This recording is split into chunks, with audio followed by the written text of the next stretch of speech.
I'm Tim Ventura, and we're joined today by Paul Szymanski, a noted expert in space warfare theory, policy, doctrine, strategies, and tactics.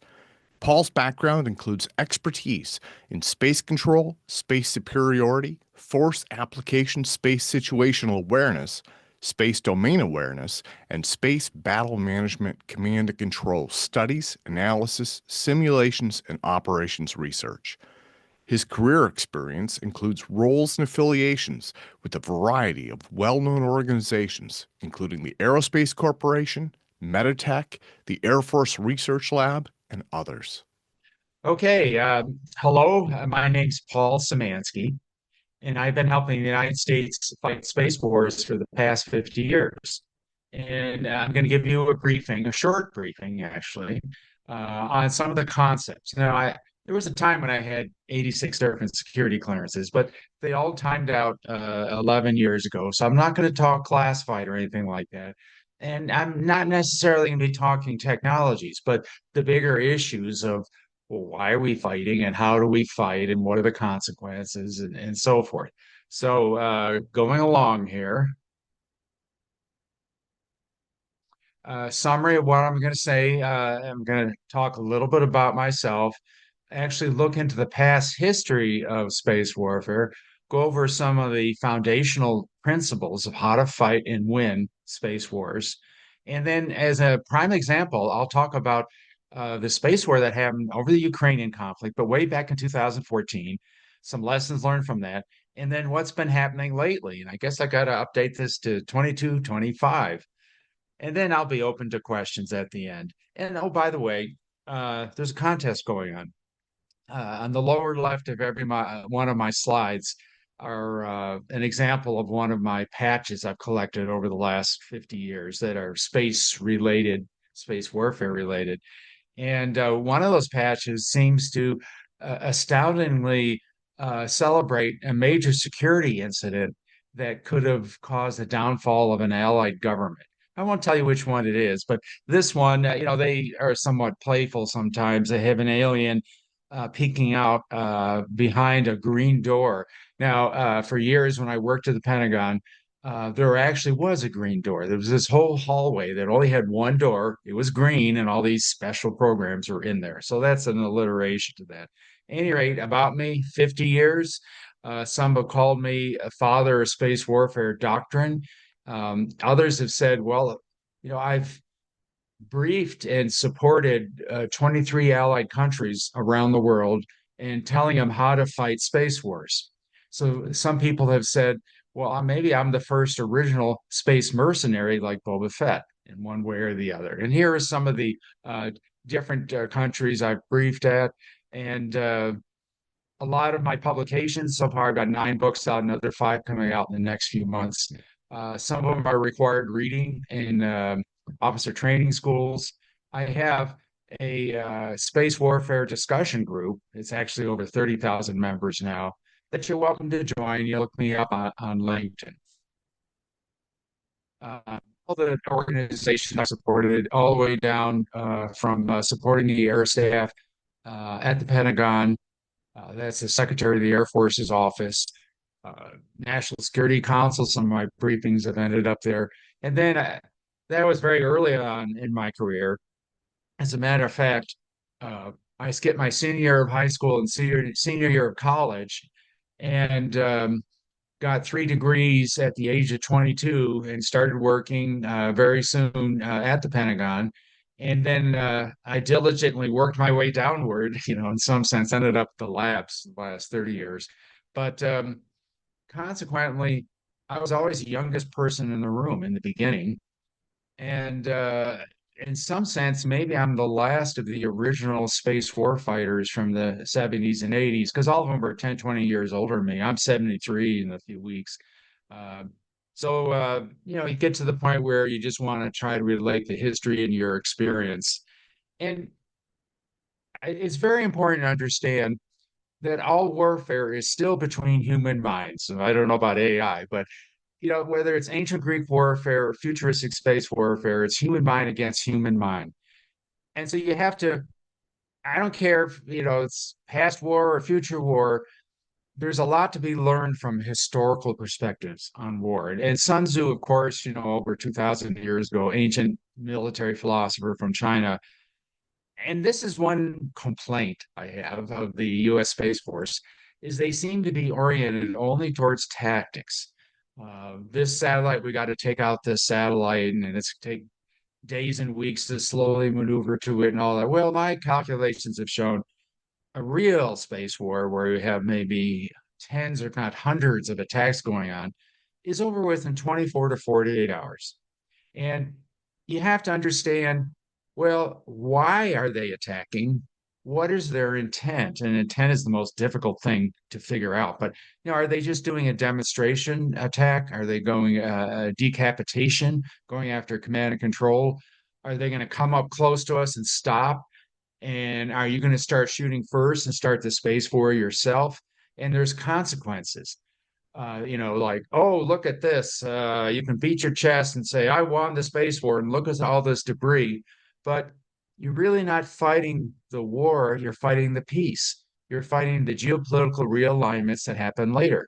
And so if you got all this debris in space, maybe your allies hate you and you lose the war in some sense. So Sun Tzu is saying strategy without tactics is the slowest route to victory.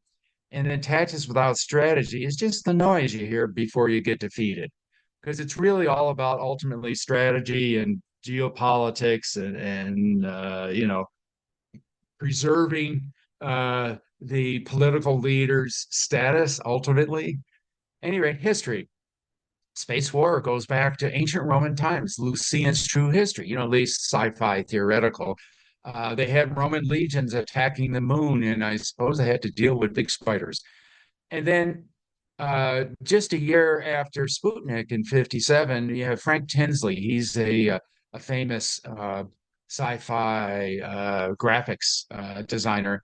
And he has this, spacecraft attacking another spacecraft, of course, creating debris, shooting missiles at it and all that. And if you get a copy of this briefing, you can click on this links and go to all the references. And then back in a year later, the Bold Orion nuclear anti-satellite, ASAT for short, was an operational program. You can look up in the 70s, the Russians had an anti-aircraft cannon on top of their Almaz space station. They proudly talk about it. I got this picture from the internet. Though I'm not sure what that really means. If you've got some sort of threatening satellite space weapon coming at you, and oh boy, I'm going to shoot this cannon and blow it up. Well, it's not like it falls out of the sky to the ground. All the pieces are still coming at you like a shotgun. So I'm not sure if that concept really works.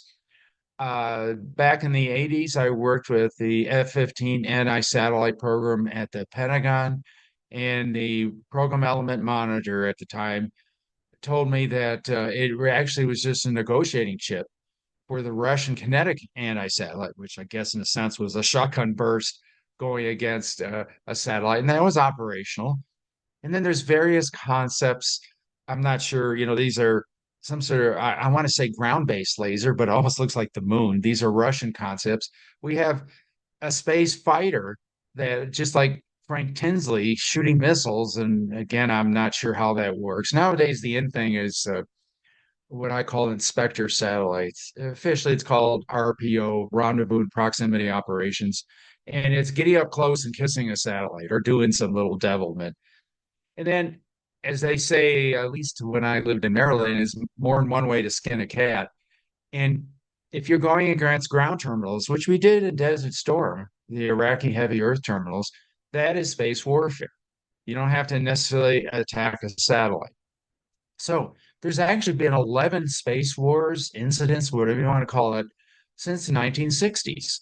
I mean, I was at Federal Communications Commission, Laurel, Maryland Satellite Earth Terminal outside of Washington, D.C. in the 70s. And they told me about an attack on the American ComSat communication satellite. And it was a jamming attack. And they could move the communications antenna in space and say, well, the most powerful signal is coming from right off the coast of the East Coast of the United States. So they figured it was some sort of Russian trawler or something jamming it. Now, with just about all these incidents, if that's not true of all wars, you never know what happened before and what happened afterwards. It's very hard to determine who shot first, what the intents are, and so forth. Here's another incident. CSAT was an innocent civil satellite launched by NASA in 1978 to measure wave height. Now, a few years after that, we hired the company I was working at, hired a former NASA employee, and he personally told me what happened with CSAT.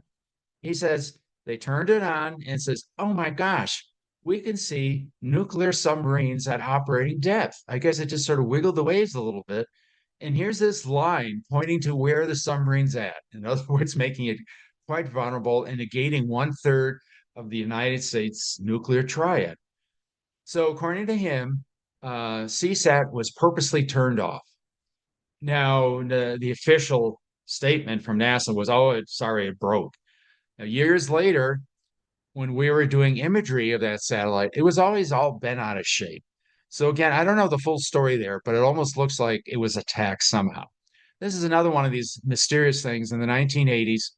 Every time the United States and Russia tried launching a satellite, the missile would fall to the ground, the satellite would never get up into orbit, and it went on for like 6 or 8 months. It's like no, like it was a tit for tat that we were attacking each other's launch vehicles. I'm told you can be in a small boat with a high-powered rifle off of Cape Canaveral and shoot down missiles because they're very thin skinned. Weight is everything.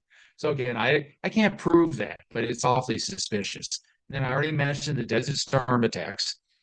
There's one incident I cannot talk about in the 2010s, but it's rumored that it was started by a drunken Russian colonel, for all we can say. And then somebody told me in 2014 there was a Chinese attack against American weather satellite in the Southeast Pacific. Cyber. And again, it's like mysterious why and so forth. But I'll tell you something less mysterious, and that is Russian Glonass satellites. Their GPS navigational satellites came under attack in 2014. And I'll go in detail if I've got time on that. And I can mathematically prove that we attacked them just by the orbital dynamics. And then I'm old enough to know that governments always have what I call the big flashing billboard reason for something. But the real reason is in the sewage running under the billboard. And so everyone says, "Oh, yeah, with Space Force, we really need it." But the real reason, well, 2 years ago, I was in Lyon, France, at the invitation of the French Air and Space Force, and two French lieutenant colonels told me the real reason behind the U.S. Space Force. Now, we have what's called a SIBR satellite, a geosynchronous. That's a missile warning satellite.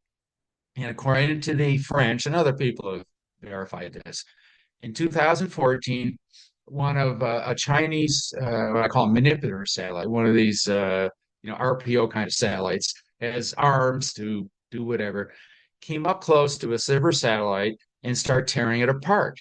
Now, again, I don't know why they were doing that and what we did in response. It's probably in response to something we did before.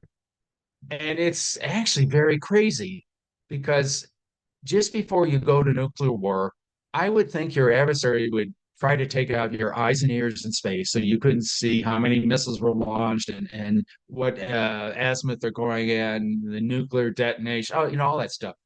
I would think if we're going to do any sort of space treaty, it should be don't even get close to a missile warning satellite. You're just going to make the other side have an itchy trigger finger and maybe start a nuclear war because of it. So, getting back to the supposed incident, and I'm pretty sure it happened, you can almost read the tea leaves too. For example, in Congress, the Democrats and Republicans, hated each other and couldn't get anything passed, but they readily passed. "Oh yeah, we really need a space force, guys." And they actually had, I think, it was a Fox News personality. Um, was interviewing a Space Force general officer, and he says, "Well, General, sir, what would you do if one of these Chinese manipulator satellites attacked one of our missile warning satellites?" Now, of course, there's always a political answer, blah, blah, blah. You don't even need to listen to it. But it just appears to me that countries around the world know about this incident. Politicians know about it. The news media knows about it. And we are fat, dumb, and happy not to know about it because space provides additional rungs on a conflict escalation ladder where you can show intent, resolve, will against each other without getting the general populace all upset and forcing you to go to war. Okay, the foundational nature of space war. Well, I mentioned it earlier. All warfare is between human minds. And now, if you really think about space, it's generating information, imagery, signals intelligence, weather, navigational information, transmitting information through communication satellites. So you're really talking about information warfare. Now, when you're talking about attacking in space or space war, you're not really talking about attacking the satellite. You're attacking the mission of the satellite. Oh, it's an imagery satellite. We need to not allow it to, take a picture of the battlefield just before we attack. So you're really going against the mission. And then ultimately, you're not even going against the mission. You're going against the information that the adversary commander is using. So you're actually attacking the adversary commander's mind and his decision making. So you could sit there and say, I'm pretty sure if we attack that adversary's imagery satellite, the adversary commander is going to attack left versus right somehow. Now, how can you really know that's going to happen? I mean, the Army, for years, they invented the concept of operations research and, how do you sort of mathematically calculate war and so forth. But how do you calculate the value of a space weapon to deny an adversary this imagery information? You can't really put a dollar amount on it like maybe the Army can. Well, if we blow up this bridge, we delay the forces 6 hours and there's 1% fewer casualties and the war ends 10 days earlier, something like that. You can kind of simulate that pretty well, but you can't simulate a human mind. So that's difficulty. And you get to the Congress and the Pentagon, you have a budgetary decision. At the end of the year, you have an extra $100 million. Should we apply this to this fancy new space weapon system? Or maybe we should re-equip an Army brigade with better tanks. Now, what's more effective on the battlefield? I mean, ultimately, that's what it's all about. I know a lot of Space Force people say, oh, yeah, it's all about war in space, but there's no colonies in space that we're trying to defend. It's all about the conflict on the ground ultimately and how space can support that or deny the adversary's ability to support it. So you really have to think in those bigger pictures. And even the ancient Greeks seem to understand this better. That it's not the objective of war to annihilate all of your enemy, but to cause them to mend their ways, to convince them somehow to change their attitudes or whatever. And then another interesting thing, unfortunately, from Trotsky from over 100 years ago, he said, you may not be interested in war, but war is interested in you. So you could be like the ostrich with the head in the ground and say, oh, we don't want war in space. That's horrible and all that. Well, it's already happened. Uh, I find it hard to believe that the United States would be capable of conducting a war in the Western Pacific, China or whatever, without satellites to communicate back to the continental United States, the carrier battle group information, without imaging to know what targets to take out, without GPS to know how to avoid the anti-aircraft missile batteries and so forth. So, you almost get to the point of one of those 1960s Star Trek movies where, well, if you lose in space, don't even bother, doing the war on the ground. Why blow up Ukrainian cities and so forth? If you're so far behind, you know you're going to lose. So I don't know. Maybe that's true, but you can't just sit there and say we don't want war in space and oh, we're going to have all these treaties and so forth. Well, it's already happened. It will continue to happen, and you can be Machiavellian about it. Maybe it's a good thing. You're not blowing up cities or anything like that. And here's a former general officer of the U.S. Army who's saying he says space begins and ends on the ground. In other words, ultimately, you need ground forces to occupy territory and take over the capital, depose the government, whatever. If you've got like total war, not sort of these political wars that we've been doing. So I won't go through all of this. This is actually 2 hour briefing. I'm giving it an hour. There's many ways to do space warfare, and these are actual mill standard symbols. I had to make a whole bunch of new ones because there was only 6 of them. The military standard for space. They hadn't really thought of space. But anyway, we have this potential target, and you can go against this satellite. You can go against the ground terminals. You can go against the links between the satellite and the ground because you could have billions of dollars of space gear up there, and it's worthless to you if you can't communicate to it and tell it what to do and download data and so forth. So you can seal off space from the Earth, maybe. A lot of these are little mobile terminals and so forth. And then you can also maybe get in supply chain and put in some sort of cyber code and a chip that ends up in a satellite sooner or later. There's people worry about that. But anyway, you can have these inspector satellites going against your target.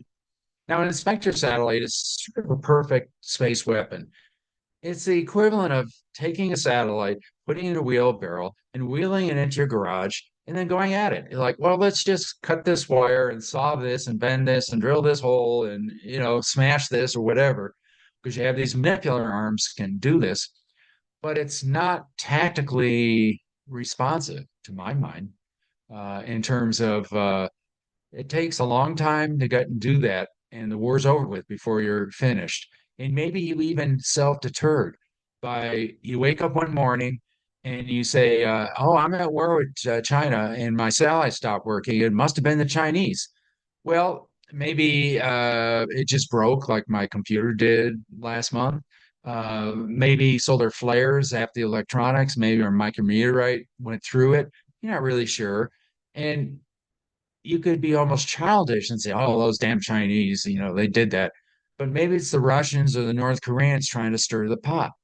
You're really not sure because war is still politics, one way or the other. And that's a famous quote from I forget who. Any rate, another way is the space-based lasers. I have a 7.5 watt laser I bought on Amazon that starts my furniture on fire across the room in a fraction of a second. Now you could have that on satellite close up.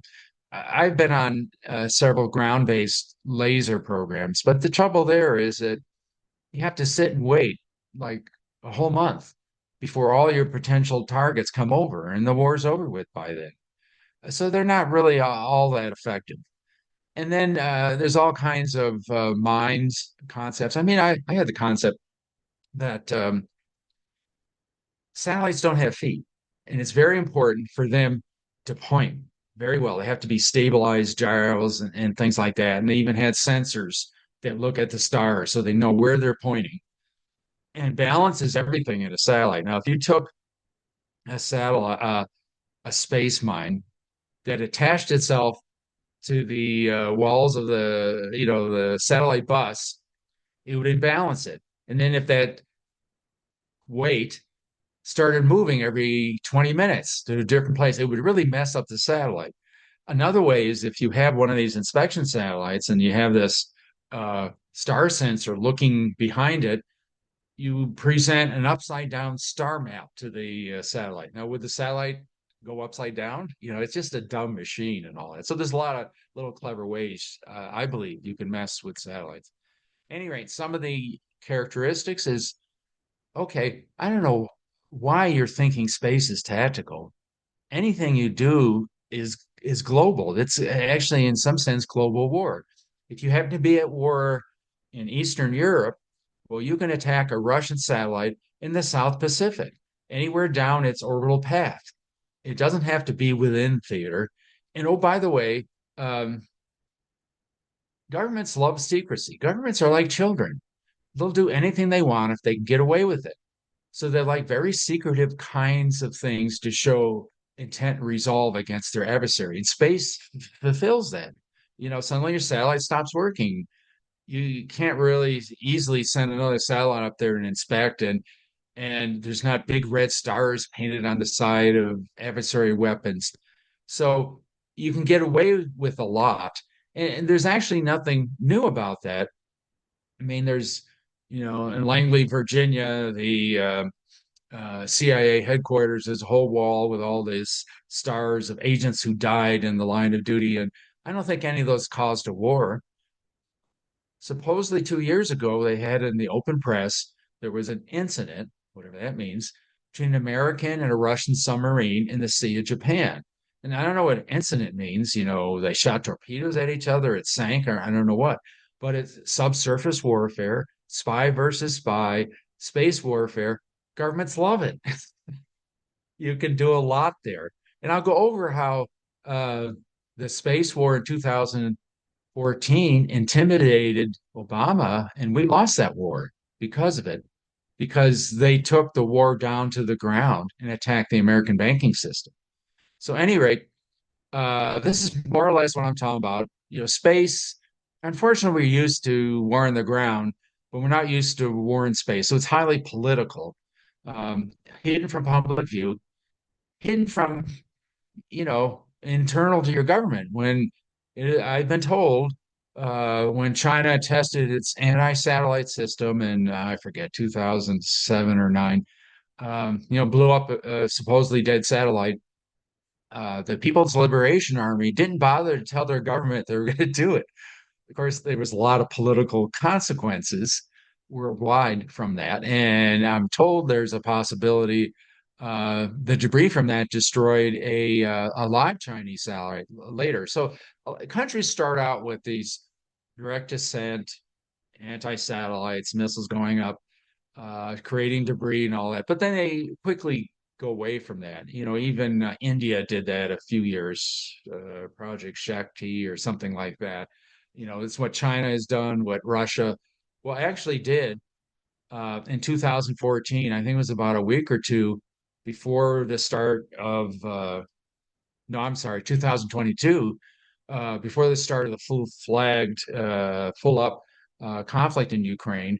They destroyed one of their own weather satellites. And it was a demonstration attack showing, oh, yeah, we can do this. By the way, weather satellites are called sun synchronous, the same as National Reconnaissance Office imagery satellites. So it's kind of threatening those. And then also the head of Roscosmos, Russian space agency, um, threatened to told them like, okay, well, we're not going to let you launch astronauts because to get up the space station, we were using Russian boosters, all which was space warfare, political, so to speak. And because Russia was so intent and willing to destroy one of their, dead satellites, but the fact that a debris field threatened the International Space Station where they had cosmonauts on, and that they were sending a couple $100 million new space module a few months later, that told me they were so serious about Ukraine, they really were going in a few weeks later. So, at any rate, wartime actions have peacetime consequences. I talked about space debris, but you have to be shaping your adversary's attitudes after the conflict. Because in every conflict, all you're doing is training your adversary how to fight you better years later. What's happening in Ukraine. Uh, so you might want to hold back some space weapons that you want to tell the adversary you have. So at least you can surprise him next time around. You might want to shape his perceptions of the space battlefield. So his technology efforts afterwards go down a different path that you already know you've got this weapon to counter. And you have to worry about the space treaties that are going to come after a major space.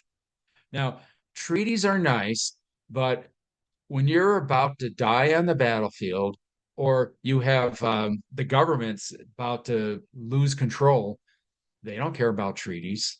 I mean, there's all kinds of examples they get thrown out in World War One, World War Two, and all. And I've been on programs where we routinely violated international treaties because why?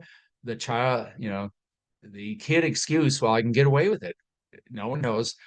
Space is awfully far away and it's very hard to directly image anything and to prove it in a court of law. And so you can do just about anything. And they do, let's face it. Uh, and then the other sort of general principle here is that you got to fight with what you got already. It's not like you're going to launch new weapon systems at the start of the war. If the war's over with in space in 24, 48 hours, um, you cannot maneuver satellites quick enough to support a certain theater of operations. Um, you could to say, oh, we're fighting in the Western Pacific. NATO allies come save us, and so you can maneuver your satellites to be optimized more over China or whatever. Well, that takes weeks and months, maybe, and it's over with. So you really have to essentially fight with what you got in sort of the optimized region of space at that time. And then you could really think things through and say, well, if I'm going to be fighting a dictatorial regime, their soldiers tend to freeze in the trenches, like in Iraq, when you cut off communications from their commanders. They don't want to be shot by violating the orders. Where if you're talking about the Western way of war in Eastern Ukraine, um, you're talking about soldiers who are more independent minded who will keep fighting even if they've been cut off from their commanders and so forth. So you might theorize that, well, 10 years from now, if I'm going to go to war in the Western Pacific, maybe I should have optimized space weapons that go against command and control, communications, things like that. Where if I'm going to be going again in war in Europe, maybe I should have pre-positioned weapon systems, like mobile laser blinders, whatever, to go against imagery satellites or something that'd be more useful during a conflict. Uh, let's see. Oh, and then, in spite of me saying uh, it doesn't matter if you're fighting ancient Greek warfare or futuristic space warfare, you're still fighting adversary commanders' minds. There's still different physics to it. I think one of the Apollo rendezvous missions in I don't know 60s, 70s that they say, okay, this is the object we're going to rendezvous in space. Let me step on the gas and go faster and go there. Well, it doesn't work that way. You step on the gas, you add more energy to the orbit, it goes higher. So there's things of, again, the Space Force, at least the ones I know, um, keeps talking about, oh, this satellite's coming up close to me, and I'm going to shoot back or maneuver out of the way, whatever, do some sort of self-defense. Well, how do you define closeness? And I define closeness in space as a minimal amount of fuel and minimal amount of time to match orbits. Now, according to that, you can have a space weapon on the opposite side of the Earth. But if it's in the same altitude, same inclination, it takes very little fuel and time to do phasing burns to come at you. So you have to have different kinds of situation maps to understand, well, which parts of space are truly threatening to me. By the way, if you're truly supporting the ground battlefield, those maps better somehow link up with terrestrial battle maps. So you can really understand, because some army generals, I've been told, think a satellite can hover over the battlefield and stuff like that. So you have to really think jointly, I suppose, as much as I'm trying to say. Okay, then again, there's various ways to do space warfare. There's diplomatic, economic kinds of ways, sanctions. We're not going to let you have this special technology that lets satellites maneuver faster or something. There's diplomatic, space treaties, if those are even useful. There's all kinds of cyber means, which seems to be the most popular, at least in the US government. They have a term called plausible deniability. In other words, professional lying. That we didn't do that. Prove it, kind of thing. And it's not like electrons have serial numbers on them and say these are U.S. electrons that attacked this satellite. I mean, I was a professional liar for 27 years, making cover stories, and it's called the onion theory. You had multiple cover stories. If one layer of the onion's peeled back somehow accidentally, well, there's another cover story, another. And, you know, you could work on programs for years and not realize you're just a cover story for the real thing on there. And it was called also the mushroom theory. Keep them in the dark and feed them shit. So, this is what the government does. There's directed energy lasers. And I mentioned maybe space-based. I don't see too much of that, but maybe. When I was in France, they proudly told me about their mobile laser blinder that they can turn up the power and do some damage. So they're thinking about that. Though I don't think a lot of countries have these weapon systems more for pride than operationally useful on the battlefield. And then, if you're interested, there's a website listing hundreds of cyber attacks, even from the 1960s, that have been, all these lists here are going against satellites around the world. So it's like nothing new. There's the physical attacks. Um, you can blow up the ground terminals, which we did in Iraq, or special forces go in and blow them up. This is interesting. This is a picture from about a year ago, Chinese publication, a space mine. It goes in the exhaust port of the satellite, and it sticks itself in there, and it doesn't blow up. It has a thermite charge and melts the satellite.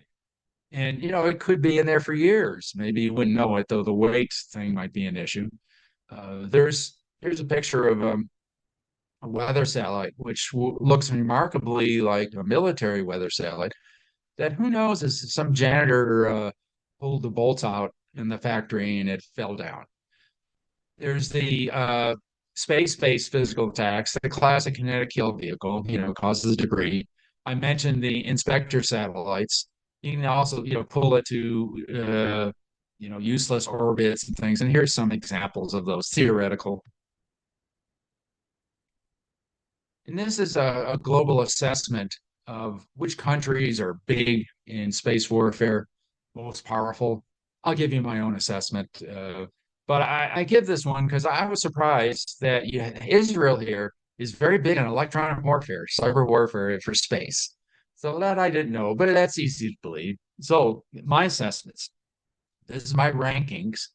United States, yeah, it's been number one, but doesn't mean you win the space war. There's so many examples in history where a supposedly inferior adversary takes out the superior adversary because you have better generalship or luck or whatever. And who knows how the best way to conduct space warfare is. It's, a new area, the physics are different and all that. So the most foundational step to defeat is arrogance and overconfidence. And I've seen that. I've seen not only the Air Force, but the Space Force saying, oh, we know where all space objects are. We see them launched and retrack them, blah, blah, blah. Well, every 2 weeks, I download the unclassified space catalog, and usually 30 to 40% of the objects are called analyst objects, meaning we don't know who owns these and what they do. We need to analyze them further. In other words, you don't know anything's happening in space. And there's all kinds of ways, strange orbits and things to hide things. We've lost Russian satellites for years because they're more northern country and they have highly eccentric uh, observatory satellites and communication Molniya kind of orbits, it's called. So those are very difficult, really, to track. So, U.S. big on cyber attacks. We've proven space-to-space attacks, direct descent anti-satellite. There's, political and economic power. We certainly have the aircraft go around the world and blow up somebody's terminals or launch stands, I guess. I don't know if they can penetrate deep into China. And then who's number two? Now, for years, it was Russia until the Soviet Union collapsed. So I sort of have China here, and this is, what they've demonstrated so far. But Russia certainly has been coming back, and they might be number one or two. I just don't know. India, yeah, I'm listening to these countries. These are people who are capable of, I call it full space war, but they might only have 5 or 10 weapons. and so forth. So I don't know, maybe you're still doing a demonstration kind of attack. But for India, they're certainly capable of cyber attack. I mean, everyone has their, uh, cyber warriors, the kids, and all that, and you certainly can put them against a satellite. They already demonstrated their direct descent anti-satellite. Here's this mission Shakti that they did. And this is the Russian direct descent anti-satellite. This is their GPS jammer. You can buy commercial GPS jammers. Here's U.S. Openly advertised satellite jammers. France, well, they did talk about their mobile laser blinder and that they were putting up a space-to-space attack capability. But I still think it's kind of a pride thing. Same with Britain. They talked about space-to-space attack. Israel, yeah, I'm sure they got some sort of cyber weapon and maybe even some missiles in a can somewhere. They don't really like the idea of any Iranian imagery satellites seeing what they're doing, nor do Iran likes it. So they probably have something. I mean, that's a big country. They've got, you know, technical people who could figure something out. Brazil was funny. I have over 30,000 members in my space warfare discussion group. And, after I published several of my books last year, um, I got the most interest from Brazil. And I just kind of was shocked by that. Cool, but I don't know why they're interested in space warfare. And I would think Taiwan has something up its sleeve. So, what are the political issues? The United States prefers cyber attack. Now, let me do a thought experiment here. Let's say you're Ukrainian in the trenches and you hear the Russian tanks revving up to kind of attack you. And this egghead scientist shows up in the trenches and he has this big black box with a big red button in the center. And he says, if you push this button, it'll do a cyber attack on those tanks. And I assure you, it worked in the lab. I assure you it'll stop those tanks. And oh, by the way, we used up your whole military budget for defense and we couldn't afford any bazookas because we all put it on this cyber weapon. So good luck and hell, I'm out of here. And so the Russian tanks come to you, you push the button, they go never down, and oh, we did it. And suddenly 30 seconds later, they reboot and come and squish you. So how is that any different from cyber attacks in space? How do you really know you did it or they're faking it? It just personally, I would love to see a big burning hole in the ground where that tank used to be to get the satisfaction. Yep, I really did it. Versus some theoretical cyber weapon that maybe it worked, maybe it didn't. I don't know. Now, of course, if you blow up a tank with a bazooka, you don't have plausible deniability. But in space, yeah, I guess you do. Though everyone kind of knows who did it. Uh, our political economic power is diminishing. Uh, our populace doesn't like space weapons, where if you're talking about Russia and China, they don't care what the populace says. So that makes us kind of more vulnerable.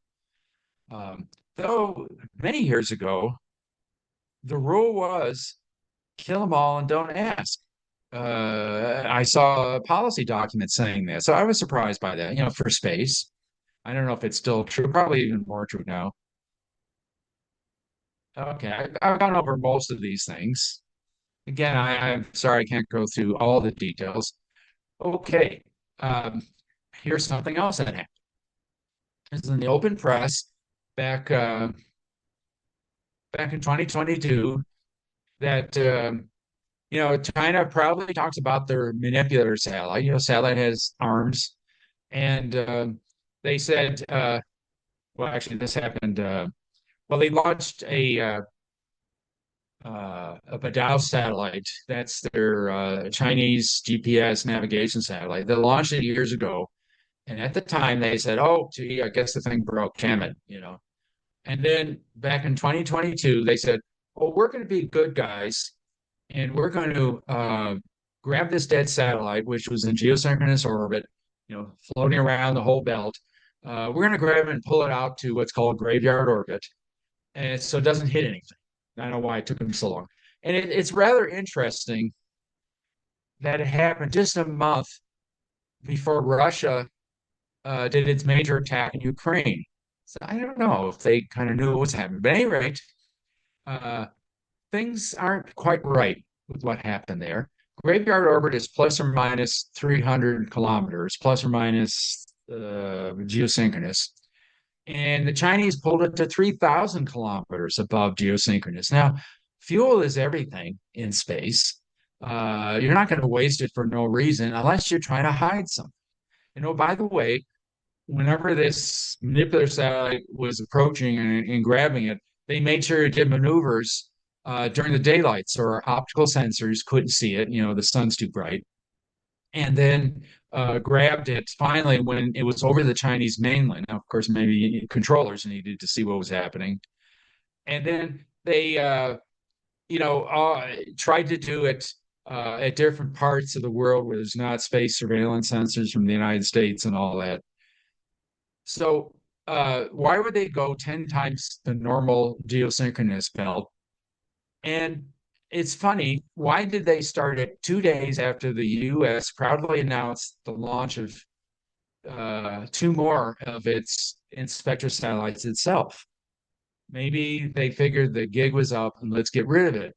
So I am assuming that this Vidal satellite never died and it was an inspection satellite and it was drifting around the geosynchronous belt, uh, looking at things, maybe had a little pea shooter on it, putting space mines, because there's other strange things. If you look at the orbits of Badao, they're up at geosynchronous and they're up at medium Earth orbit where GPS is. And analysis I did a decade ago showed that they got awfully close to all the GPS satellites that they could lay out a space mine or something like that. Anyway, the other reason I would think evil intent is uh, 35 years ago, I was on a program to do that very same thing. Uh, a spent stage drifting around the geosynchronous belt that wasn't dead. I think I killed the program, showing them that back then it was two front war and you need two of them and it takes too long in maneuvering time and blah, blah, blah. At any rate, nothing new under the sun. Okay, prime war-winning characteristics, situation awareness, domain awareness, of course, doesn't matter the conflict.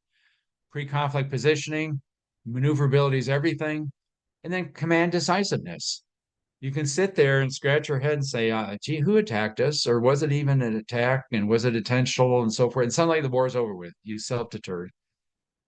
And then, there's a beauty of space. It provides additional rungs on conflict escalation ladder. Sorry, I have to go quickly. And then, it could be, like I say, Machiavellian, better to fight in space than on the ground, fewer human casualties. Now, the trouble is maybe space is sort of a hair trigger like nuclear war. I think whoever attacks first probably wins because you can't really figure out what's coming off and then it's too late. So, I propose really need a space warfare think tank to go over a lot of these different issues because it's not all about the weapons. It's why are you using it? When do you use it? In synchronization with something happening on the ground. And what are the political consequences afterwards of using it? You have to, I had an Air Force general take me out to breakfast a few years back who was in charge of training the Space Force people. And I says, when the Army is trained to understand, I guess, politics, that if you go in a village and you're attacking ISIS or something like that, and there's CNN news cameras there, you are mindful of it. So I asked the same question of this Air Force general officer. I said, well, do you teach these kind of sensitivities to the people ready to push that button in the command center to attack a satellite? He says, no, no, they're not capable of understanding that and blah, blah, blah. It's like they're dumber than Army people. I don't know. But it was sort of an attitude, which actually I've seen the last 50 years. It was a sort of a NASA attitude for the Air Force, the space people in the Air Force. I've been to about 15 different space exercises. And one of them, the colonel in charge, I said, oh, let's go attack the space personnel on the ground controlling the satellites. And he was aghast. It's like, you're killing space personnel. Well, this is a simulation. Thousands of soldiers have died on the ground. Why not, guys? They're very specialized and all that. So it's that attitude. And I know the Space Force, they keep trying this gung-ho attitude of, we're warriors. And maybe that's changing that attitude. But, most of my career, the attitude was very pacifist, frankly. Okay, and the other thing is there's a genius document, uh, joint Joint Chiefs of Staff, Pub 5-0, and it's how the U.S. fights space wars. You can look it up, the older versions. And in the beginning, there's this genius part, that's obvious. It says, well, before you deploy troops into battle and figure out how many army divisions and aircraft and all that, you write down what are the war termination criteria.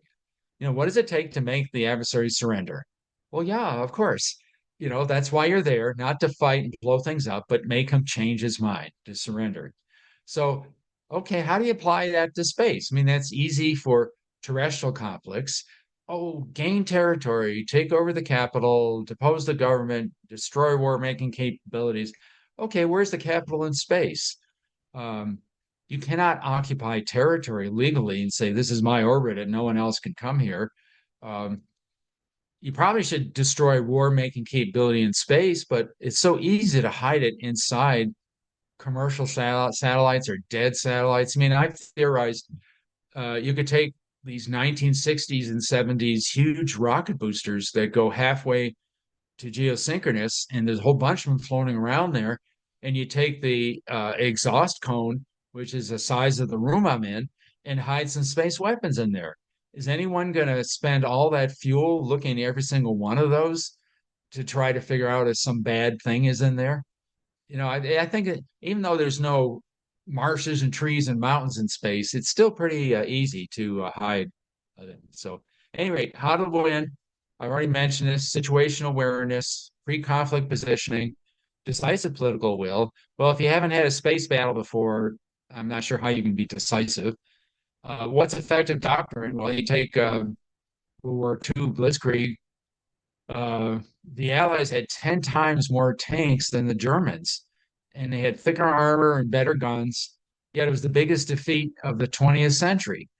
Why? Better doctrine. Same can happen in space. And then you can win the war. Since World War II, we go around supposedly winning wars all the time, but always losing the peace. We never think it through. Okay, so how to lose? Uncertainty, lack of, well, some too much self-confidence. You've got a bunch of cool space weapons in the wrong place at the wrong time. You win the battle, but lose the war. Win the battle, win the war, lose the peace. You lose the space war on the ground, uh, which I'll point out in a minute. So we're going on the war in Ukraine. Okay, let me prove to you what happened in 2014. This is the timeline. It started in February 2014, which is strange. It was 22 February 2022 that Russia went back in. Uh, Ukraine is trying to jam a Russian communication satellite. And this is what I'll get into. The Russian Glonass satellites, their GPS, had a system-wide failure. All 24 satellites for 13 hours didn't work. And I'll go over the reasons why. Now, that was not a military attack. 30 years ago, uh, Ukraine was part of Russia. Russia built the roads in Ukraine. It's not like they're going to get lost driving around in Ukraine. They didn't exactly need their GPS system and all that. But it was a message, a political message being sent to the Russians saying, stop what you're doing in Ukraine or else. Now, the trouble is the messaging you have to balance. It's a balancing act that you got to make it very obvious it happened, that it wasn't a natural phenomenon, but not so obvious some dude on the street like me can see what happened because you don't want to rile up the population. So obviously, the Russian political leadership did not get the message, and so it had to be resent 2 weeks later, another attack. And then there's a whole bunch of different attacks in space and on the ground. This is my personal favorite. In May 2014, a heavy telecommunication satellite that would have covered the eastern Ukraine was launched by Russia, and it crashed on a Chinese village just as Putin was conducting a diplomatic visit to China selling Russian space capability. So I can't prove that, but it's awfully suspicious. There's a whole bunch of satellites failing back and forth. And then the big one. In August 2014, there was a Russian cyber attack on the American banking system. Just go look it up. It was in the newspapers. Tens of millions of bank accounts, stock accounts were downloaded. And the banks at the time said, well, it looks like it's coming from Russian servers. And then a few days later, you hear nothing about it. But suddenly Obama stops talking bad about the Russians. And a week later, they're signing a supposed truce peace treaty. Uh, and the war was frozen. And I interpret that to mean that we attacked the Russian satellites. They got pissed off. They brought the space war to the ground, attacked the American banking system, held on to those bank accounts, and told Obama, "Stop what you're doing in Ukraine, or we'll release these or whatever." And Obama relented, and suddenly the war was over with. So I interpret that as that we lost that war. Now, let me go into that. Here's a map of that GPS attack against the Russian Glonass satellites. Here's a user, this big red dot. This is England, English channel, and the blue triangles are what he's receiving on his Glonass receiver. In other words, he's out in the middle of the water. So they're somehow they messed with it cyber-wise, maybe with the atomic clock or something like that, and made it completely inaccurate. So the Russians published the date and time. Every one of their, what is this, 24, 26 different satellites went out. And I say, well, gee, I'm a space nerd. I'm a rocket scientist. I can figure out where these satellites were every time they came under attack. And lo and behold, this is the Earth. This is Australia. Here, the Russian GLONASS orbits, and the dotted white line is when they were within view of Alice Springs, Australia, a known NSA listening site from the 1960s. By known is like the Australians have made three different full-length movies on it. But every single time a Russian GLONASS satellites came over Alice Springs, just looking at the orbital physics of it, it would blank out. And if there was more than one Russian GLONASS satellite within view of Alice Springs, they would blank out in numerical order. GLONASS 1, 2, 3, and 4. They obviously were checking it off a list. So all of this started exactly at 6:30 in the morning, and here's some other maps of that. And here's a picture of this Pine Gap. And there, the Australians made a alien movie on there too. Here's some of the challenge coins I've got from Pine Gap.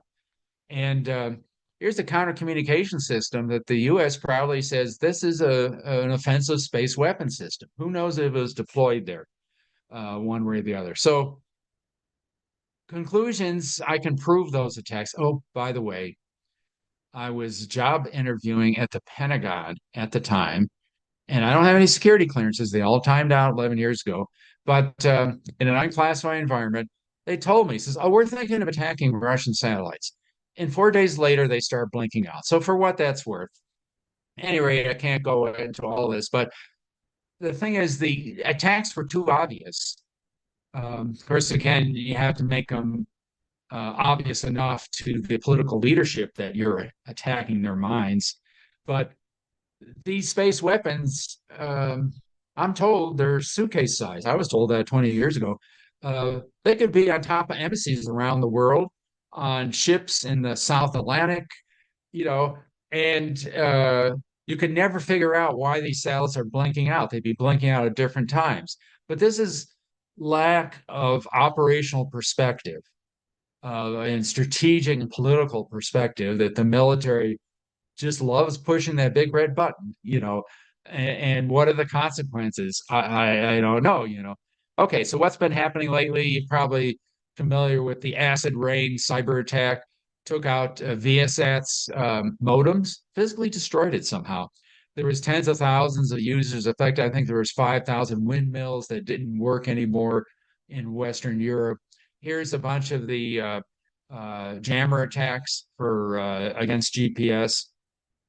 I think that Elon Musk, Starlink satellites, man, I love the guy. He's a genius, and he's good at what he does is because he has a childlike mind, and so he's creative. But he thought, I'm going to play with tin soldiers and send these Starlink terminals supporting Ukraine. And then last year, it came out, and it looked like the Ukrainians were using these Starlink terminals and putting them on missiles and blowing up Russians. We didn't know they were doing that. Well, of course, that's a lie.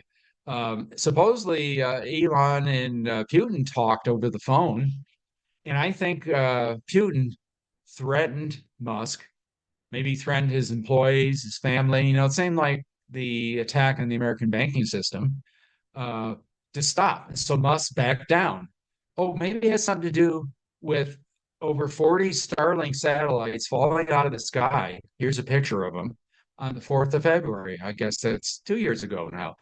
That and of course you always need the cover story, the plausible excuse, and people very easily accept these, and they say, "Oh, the solar flares are too much."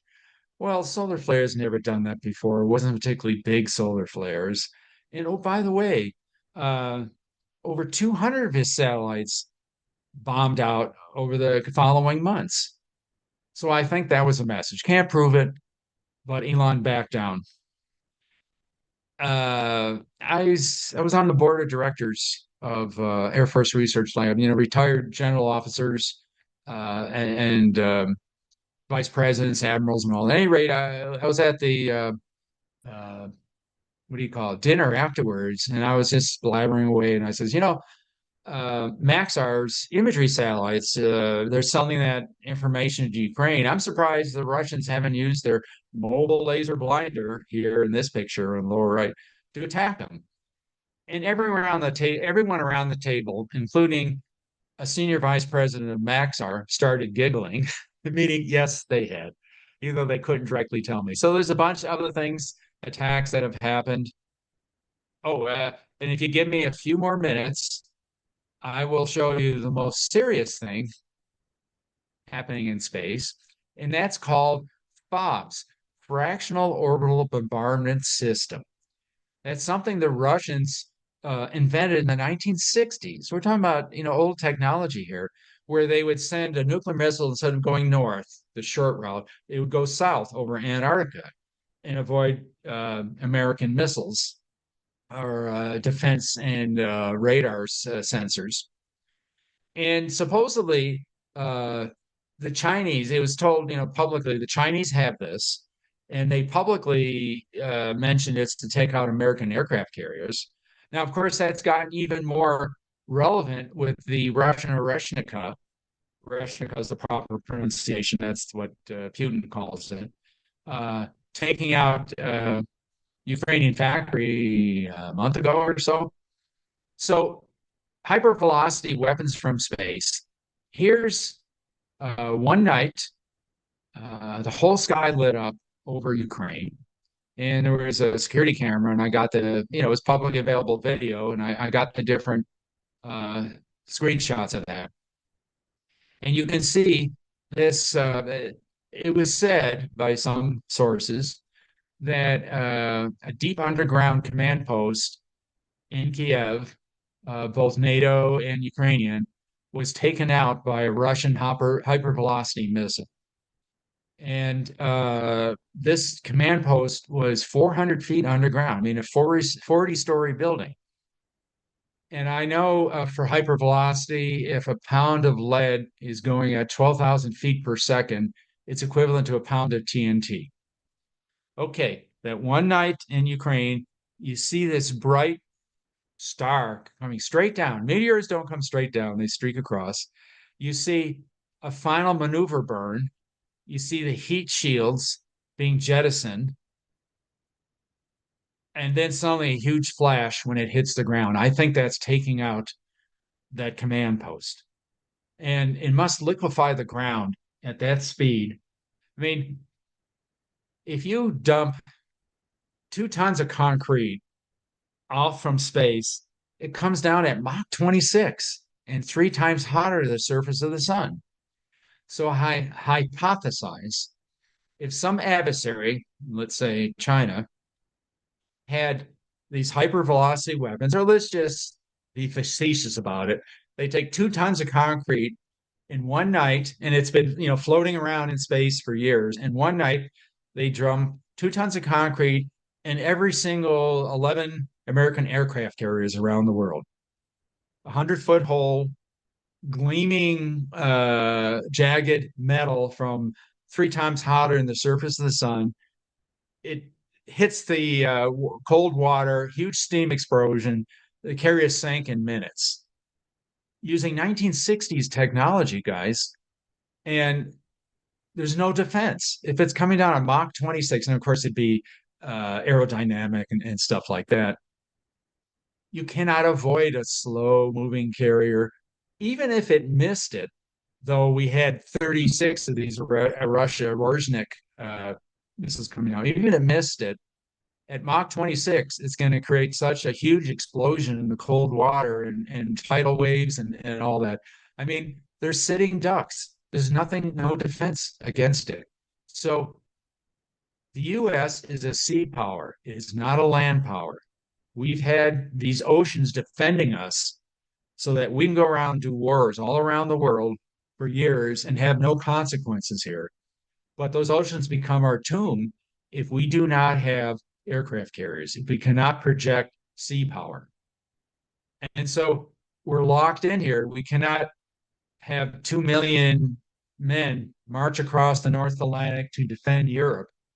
And suddenly, Mayhem controlled the seas from 150 years ago or something like that. Britain, controlled a little bit of some seas in a few places, but from space, you can control all seas. And suddenly, China would control all sea traffic. All that oil in the Middle East is worthless if you can't ship it out. So suddenly, the U.S. overnight, within 40 minutes, these things come down. The U.S. is a second-rate power. Oh, by the way, while you're at it, take out the White House and the 3 major launch sites, and we can't do anything about it. Launching new satellites and all that. I mean, there's billion-dollar launch gantry cranes and stuff like that. I mean, you can't. It's very difficult to build that or build new aircraft carriers without someone seeing you doing it. If we had a colony on the moon, it would have to surrender to the Chinese colony. So I think this is a concern for space. We have to control space so that doesn't happen to us. And just as a last kicker here, I'm writing a novel on that. It's coming out within a month about this sort of situation happening.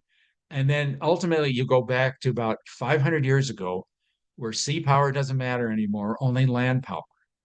And the only country that can deal with 1.4 billion Chinese is 1.4 billion Indians in a land conflict. These hypervelocity weapons are not area weapons. You hit the ground, you kill maybe 100 soldiers or something like that, as much as a 2,000-pound bomb or whatever. They're, key targets that you take out. So it still doesn't change the land conflict, but it certainly changes sea conflict. So that's it. If there's any other questions that you might want to ask, and some of my contact information, and I can give you a copy of this briefing too if you're interested. If you send me an email, what your email is and your name and organization and so forth. Paul, thank you so much. I genuinely want to thank you for that presentation. So let me close by reminding everyone you have shown links for people to learn more in the presentation itself. I am also going to put up links in the show notes on YouTube.